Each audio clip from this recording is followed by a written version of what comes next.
तर अर्थसंकल्पावर आता वेगवेगळ्या प्रतिक्रिया येतात, त्या संदर्भातल्या टॉप 9 बातम्या। अर्थसंकल्प आता समाजाच्या प्रत्येक वर्गाला ताकद देणार आहे आणि गावागावातील गरीब शेतकऱ्यांना समृद्धीच्या मार्गावर आणणार आहे। नवनियुक्तांचा आता अगणित नव्या संधी देण्याचा हा सगळा अर्थसंकल्प आहे। पंतप्रधान नरेंद्र मोदी यांच्याकडून अर्थसंकल्पाचं हे कौतुक करण्यात आलं। केंद्र सरकारचं बजेट म्हणजेच खुर्ची बचाव बजेट, तर आघाडीमधील लोकांना खुश करण्यासाठीच हे बजेट।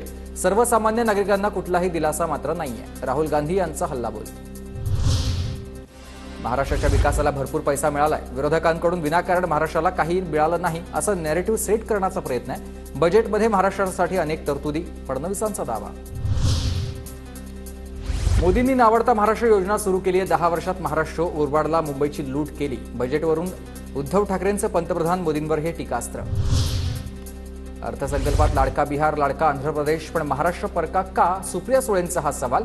तर बजेटकडून मोठ्या अपेक्षा होत्या, पण भाजपनं महाराष्ट्राच्या तोंडाला पानं पुसली। जयंत पाटलांची प्रतिक्रिया। देशवासियांचे मन जिंकणारा अर्थसंकल्प, अजित पवारांची अर्थसंकल्पावर ही प्रतिक्रिया। भाजपला सरकार वाचवायचं आहे म्हणून बिहार आणि आंध्र प्रदेशला मोठा वाटा, पण सर्वाधिक कर भरणाऱ्या महाराष्ट्राचा काय दोष?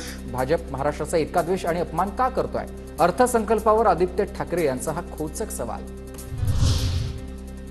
बिहारचे मुख्यमंत्री नितीश कुमार आणि आंध्र प्रदेशचे मुख्यमंत्री चंद्रबाबू नायडू यांनी पाठिंबा दिल्यानं बजेटमध्ये या राज्यांचा विचार।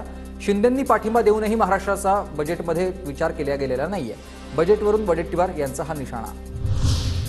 अर्थसंकल्प म्हणजे सरकार टिकवण्यासाठी केलेला केविलवाणा प्रयत्न असून बजेटमधून जेडीयू आणि टीडीपीला खैरात। अमोल कोल्हेंची टीका आहे। तर केंद्र सरकारनं महाराष्ट्राच्या तोंडाला पानं पुसली। एनडीए सरकारचा लाडका मित्र ही नवीन योजना दिसली। वर्षा गायकवाड यांचं देखील हे वक्तव्य।